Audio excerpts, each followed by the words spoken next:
Coming up on Mountain News this morning, the World Chicken Festival is canceled due to COVID-19. We talked with organizers about the decision. And a federal grant is helping expand and improve a major roadway. We take a look at what that expansion will mean for people right here in the mountains. Dedicated to Eastern and Southern Kentucky, this is WYMT Mountain News This Morning.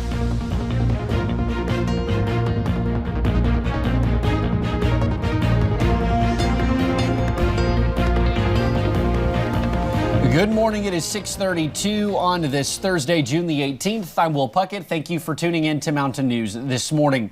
It rained yesterday and it might rain today, but the temperatures aren't that bad, so that's something to at least hang your hat on. Let's bring Brandon this morning, give us a better breakdown of just what we can expect. Brandon, summer's right on the horizon and we should start to warm up and feel it. Yep, exactly. We can see it on the horizon. Good morning to you. And listen, the cooler temperatures is the only thing I've been hanging my hat on for the last couple of days. I just saw a tweet from the National Weather Service office at Jackson that we broke the minimum record high for yesterday because we only got to 69 degrees. It was 70, the previous one that was set back in 1999. So, yeah, that's how cool it's been last few days. Fog is a big issue this morning. Visibility is low, so take your time. Use those low beams. Be careful out there this morning. Outside WYMT, it continues to drift toward the station there. Limited visibility, so just give yourself time. That's ridges and valleys this morning. 50s and 60s for temperatures as you head out the door.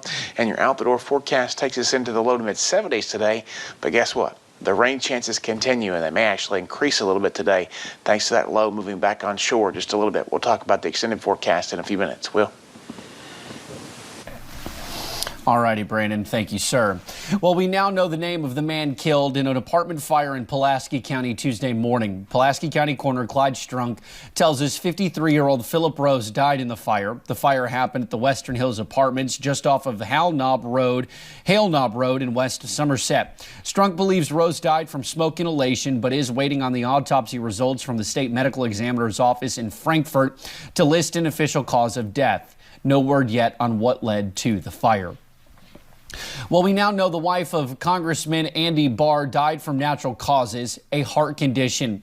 The office of Congressman Barr confirmed that his wife Carol Barr died at their home on Tuesday. She grew up in Georgetown and graduated from the University of Kentucky. Carol was a healthcare representative of Pfizer and previously served as the executive director for the Henry Clay Center for Statesmanship. Senator Mitch McConnell delivered a statement on the Senate floor regarding Carol's death. To meet Carol Barr was instantly to like her. Her warm personality filled the room and uplifted every wedding. Her faith, her love of family, and her dedication to her community were totally evident. Through her own career and her work with Andy, she poured her time and talents into giving back to her neighbors in the 6th District. Barr has represented the 6th Congressional District since 2013. Well, the Senate passed a bipartisan bill to preserve several beloved Kentucky places. The Great American Outdoors Act increases funding for Kentucky's national parks, wildlife refuges, and forests and other parklands. It invests in preservation and maintenance. The Senate Majority Leader Mitch McConnell explains what this means for some of eastern Kentucky's favorite places. Important to places like Cumberland Gap and the Daniel Boone National Forest. We have not provided adequate maintenance funding for roads, access, that kind of thing for our national parks for years. This addresses that long overdue need. Senator McConnell says this bill will also help increase tourism. The bill now heads to the House of Representatives. Well, this week, guidelines were released on how pools can open back up safely in Kentucky. For the city of Somerset, that means some new rules at their water park. However, it also means dozens of seasonal jobs to the area. Somerset's mayor says their water park, Summer Splash, does not always turn a profit for the city, but it does bring in thousands of tourists. It's good for our restaurants. It's good for our hotels. And so it's really a community-minded park. Our hope, of course, is that it doesn't cost the taxpayers extra money. But if it breaks even, it's a good year. And with the fixed overhead that we have, being able to open it for 6 to 8 weeks is certainly helpful. The state is allowing pools to reopen on June 29th with some new guidelines. The capacity for pools will also be limited based on their size.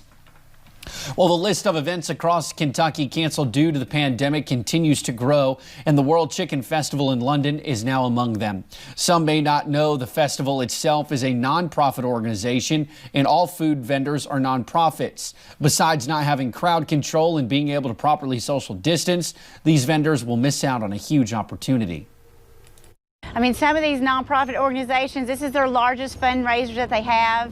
I know one particular nonprofit one year raised over $10,000.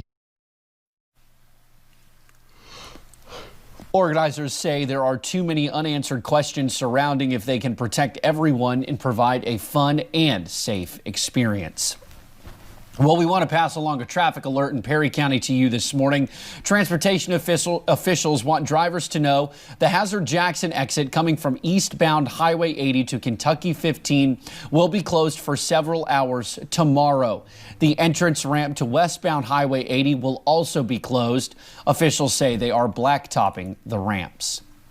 Well, the Kentucky Transportation Cabinet received a federal grant for a project on the Mountain Parkway. WYMT's Madison Pergram has more on the project and the impact it will make on eastern Kentucky. Nearly 4,500 vehicles drive on this part of the Mountain Parkway in Wolfe County each day.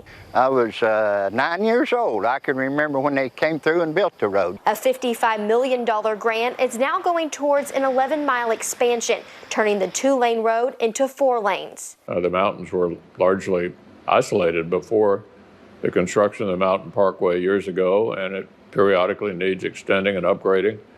And this $55 million will help do that. Eddie Nickel grew up near the Mountain Parkway and travels it frequently, saying not only will it be safer, but reduce traffic time. It would better the road, and the traffic would get in and out of eastern Kentucky much better. Leading to what many officials hope for, economic growth. Hopefully industry will take a look at Wolfe County in particular and see that we are a really good logistical point, with the possibility of providing jobs. It's really good for the local economy, and nothing is better for the local economy, with the possible exception of tourism, than road construction. Impacting Kentuckians and people who live right in the area. It's great. It's great for eastern Kentucky to see all the progress that's been taking place right lately, working on the Mountain Parkway east and west here. Expanding lanes and opportunity. In Wolfe County, Madison Pergram, WYMT Mountain News. The Wolfe County segment is expected to be complete by June of 2027. Well, calls have come in from across the country calling for the 3 officers involved in the death of Breonna Taylor to be fired and charged.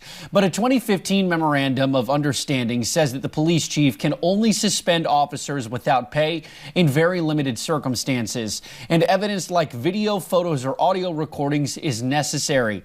Mayor Greg Fisher says if this case had video similar to what happened with George Floyd, the officers would immediately be fired. Under the contract, a chief cannot suspend officers without pay until an investigation is complete.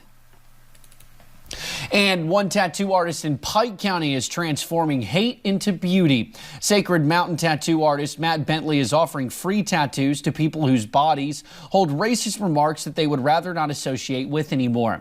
The project is part of the Black Lives Matter movement, and Bentley says he has seen a great response from the community already.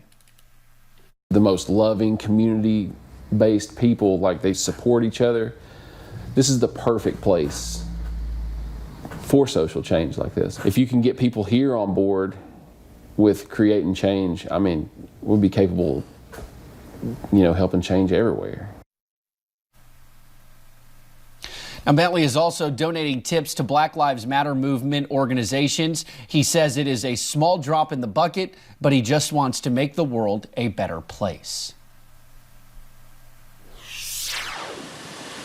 Time now for our Daily Helpers and Heroes segment, where we recognize and honor those who are fighting this COVID-19 pandemic on the front lines across our region. Let's go to our first picture this morning, and this one comes to us from Ann. This is her daughter, Emily Rowland.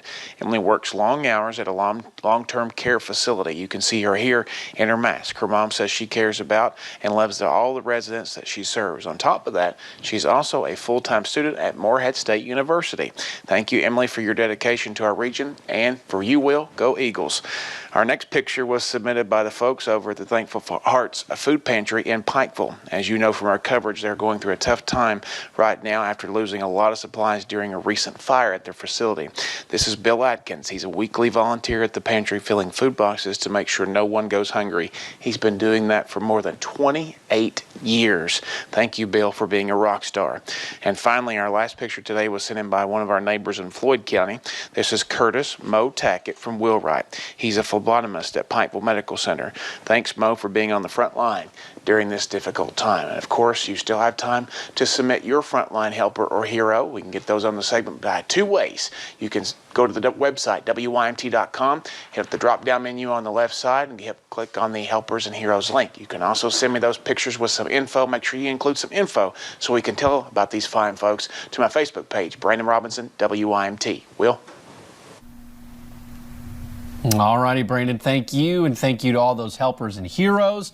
I'll give you the Go Eagles, but, I always got to follow it up with a Go Tops. Well, thank you for joining us on Mountain News this morning. Straight ahead, we talked with some of the hundreds of people who went to Frankfort yesterday in hopes of finally getting help to receive their unemployment.